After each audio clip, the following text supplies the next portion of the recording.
श्रीगुरुभ्यो नमः। श्रुतिस्मृतिपुराणानाम् आलयं करुणालयं नमामि भगवत्पादशङ्करं लोकशङ्करं शङ्करं शङ्कराचार्यं केशवं बादरायणं सूत्रभाष्यकृतौ वन्दे भगवन्तौ पुनः पुनः। हरिः ओम्। ओम श्रीकृष्ण परब्रह्मणे नमः।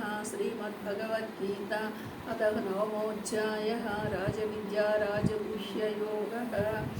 మా 9వ అధ్యాయము 31వ శ్లోకం 32 అర్థము.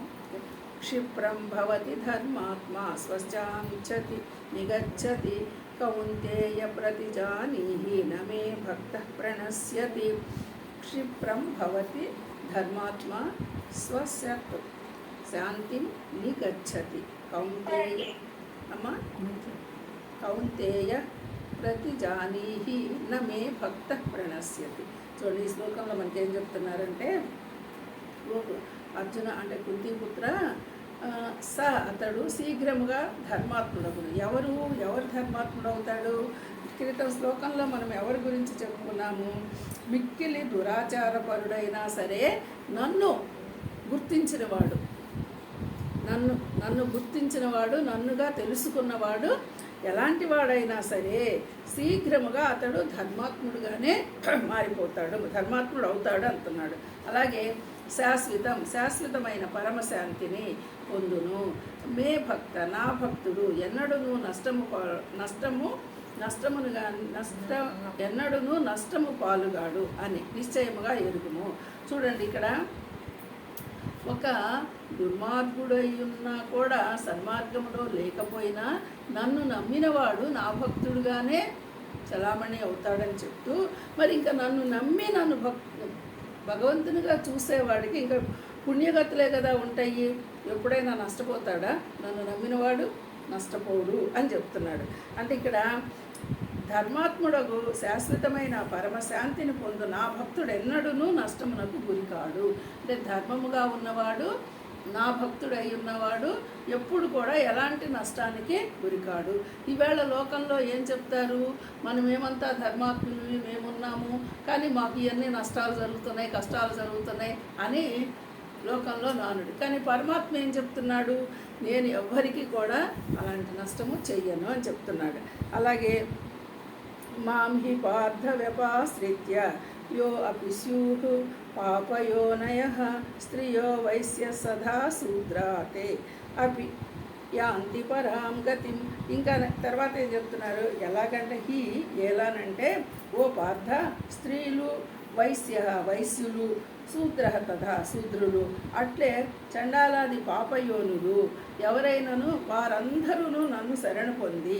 చూడండి, ఇక్కడ వీళ్ళేందో స్త్రీలు వైశ్యులు శూద్రులు అని చెప్పి చండాలాది పాపయోనులు అంటున్నాడు.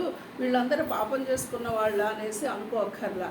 అంటే ఇక్కడ వాళ్ళ జన్మ దుఃఖం, పాపం అంటే ఇక్కడ దుఃఖమైనటువంటి జన్మలు తీసుకున్న వాళ్ళు అంటున్నాడు. పాపం అంటే దుఃఖ జన్మలు తీసుకున్న వాళ్ళు, దుఃఖంతో పుట్టిన వాళ్ళు. ఎందుకు దుఃఖంతో పుట్టున్నారు వీళ్ళు? మిగతా వాళ్ళు ఎందుకు దుఃఖంతో లేరు అంటే, ఇక్కడ స్త్రీ వైశ్య శూద్రులు అనే మాటలకి ఎలా తీసుకుంటున్నారంటే, చూడండి,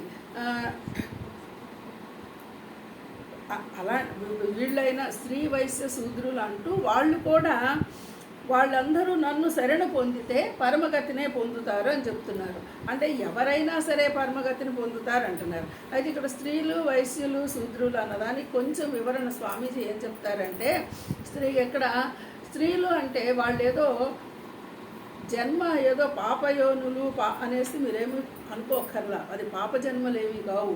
అయితే ఇక్కడ స్త్రీలు వైశ్యులు శూద్రులు అని చెప్పినప్పుడు వాళ్ళకి వాళ్ళ స్వభావాన్ని బట్టి దుఃఖానికి గురవుతున్నారు అని చెప్తాడు. చెప్పే విషయము వాళ్ళ స్వభావాన్ని బట్టి వాళ్ళు దుఃఖానికి గురి అవుతున్నారు. అంతేగాని వాళ్ళు ఏదో పాపం చేసుకొని ఇలా పుట్టారని కాదు. అంటే మరి ముందు చేసుకున్నటువంటి కర్మల ఫలితంగానే కదా ఈ జన్మ వచ్చేది.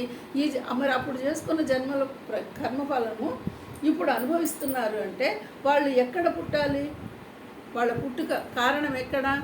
ఎక్కడో చోట కారణం ఉండాలి కదా, ఉన్నప్పుడే కదా వాళ్ళ పుట్టుకను గురించి తెలిసేది. అలా పుట్టిన వాళ్ళు ఎవరైనా సరే నన్ను గుర్తిస్తే నన్ను చేరతారు అని చెప్తూ, ఒకవేళ ఇలాంటి వాళ్ళు కూడా అనుకుంటారేమో అందుకని మళ్ళీ వివరం చెప్తున్నారనమాట.